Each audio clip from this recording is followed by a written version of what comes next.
Act पूरी तरह से लागू हुआ। 2016 में हालांकि इसका प्रस्ताव शहर को सुंदर और स्ट्रीट वेंडर्स की व्यवस्था तरीके से शहर में बिठाने के लिए 2014 में ही लाया जा चुका था। आज शहर में नगर निगम का एक लगभग 100 लोगों से ऊपर का पूरा विभाग वेंडर्स को नियम कानून पढ़ाने में लगा है, लेकिन समस्या जस से तस है। इसका सबसे बड़ा कारण है कि चंडीगढ़ में वेंडर एक्ट तो लागू हो चुका है, लेकिन एक्ट अनुसार एक भी काम नहीं हुआ है। आइए बात करते हैं संदीप सिंह जी से, जो कानून जानकार हैं और वेंडर्स को कानूनी सहायता भी उपलब्ध करवाते हैं। संदीप जी, आपकी कुछ बात से मैं सहमत हूँ। ब्यूरोक्रेसी जो सरकारी कामकाज के ऊपर बहुत हावी होती है, लेकिन हम इसमें एक लाठी के साथ सभी को नहीं हाँक सकते। कुछ अफसर ऐसे भी तो होंगे जिन्होंने इन स्ट्रीट वेंडर्स के बारे में सोचा होगा, कुछ जाना होगा और इनको विश्लेषण करके इनका भला करने की बात सोची होगी।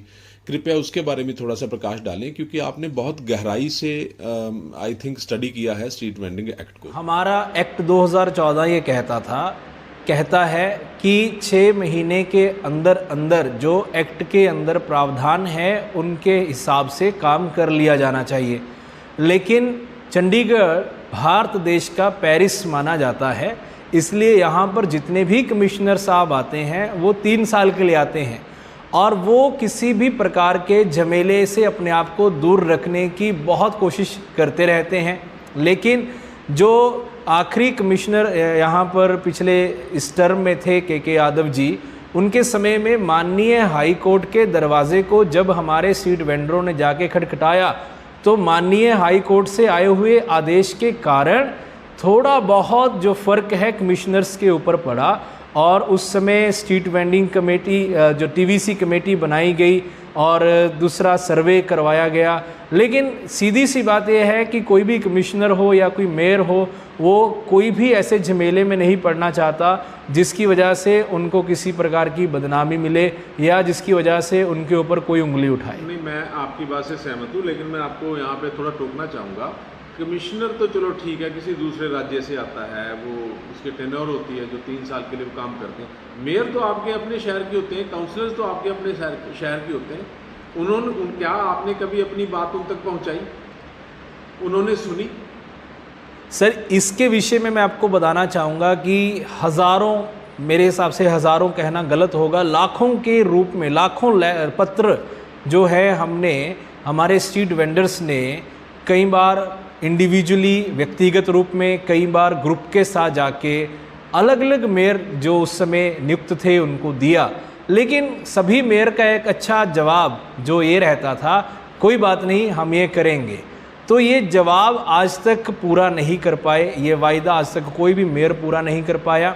और अभी लेटेस्ट जो बात ये है कि हमारे जो एक रोजगार बचाओ सभा हमने 42 सेक्टर के अंदर आयोजित की। लॉ ग्रेजुएट हैं, तो मैं आपसे एक बात पूछना चाहूँगा, मेरी नज़रों में बड़ी महत्वपूर्ण है कि ऐसा क्या कारण है कि विभाग कोई भी हो, कोई काम अगर करवाना हो आम पब्लिक ने, तो उसे न्यायालय का दरवाजा ही क्यों खटखटाना पड़ता है? सर, एक टर्म है डिलेमा टैक्टिस, मतलब कि हर एक व्यक्ति को कुछ ना कुछ बहाने बनाकर उसके काम टालने की प्रवृत्ति। ये मैं नहीं कहता हूँ, ये हमारा जो डिपार्टमेंट ऑफ पब्लिक के साथ डीलिंग करने के लिए बनाया गया है भारत सरकार के द्वारा, जिसे DOPT कहते हैं। और उनके द्वारा ये बताया जाता है अधिकारियों को कि आपने किसी भी व्यक्ति को जो आपके पास काम करवाने के लिए आता है, उनको टालने की प्रवृत्ति वाला जवाब नहीं देना चाहिए। लेकिन बार बार भारत सरकार के द्वारा अलग अलग प्रकार के जो आज्ञा पत्र निकाले गए हैं, उसके बावजूद भी बहुत सारे जो एम्प्लॉई हैं, कर्मचारी हैं, जो हमारे स्ट्रीट वेंडर्स के लिए काम नहीं कर रहे, क्योंकि उनका ये मानना है कि इस काम से शायद उनको उतनी इनकम नहीं होगी जितने किसी और काम से उनको हो सकती है। चलो, मेरा प्रश्न सर जो था वो सिर्फ स्ट्रीट वेंडर्स से नहीं था, मैंने इसीलिए सभी विभागों का नाम लिया था। क्या कानून में जो पहले IPC था, BNS हो गया, का कोई ऐसा प्रावधान है जो अधिकारी ऐसे हैं, जो कर्मचारी ऐसे हैं सरकारी विभागों में जो काम को टालते हैं, उनके लिए किसी सजा का प्रावधान है कानून में? सर, 166 IPC और 166A IPC, अभी IPC नहीं है, अभी बीएनएस है। तो बीएनएस के अंदर बहुत सारे ऐसे प्रावधान हैं जहां पर जो कर्मचारी अपने कार्यों को सही तरीके से, जैसा कि कानून में उनको बताया गया है, बाध्य हैं वो उसको करने के लिए, यदि वो नहीं करते हैं तो उनके ऊपर बहुत सारे ऐसे प्रावधान हैं, ऐसी धाराएं हैं जिनके द्वारा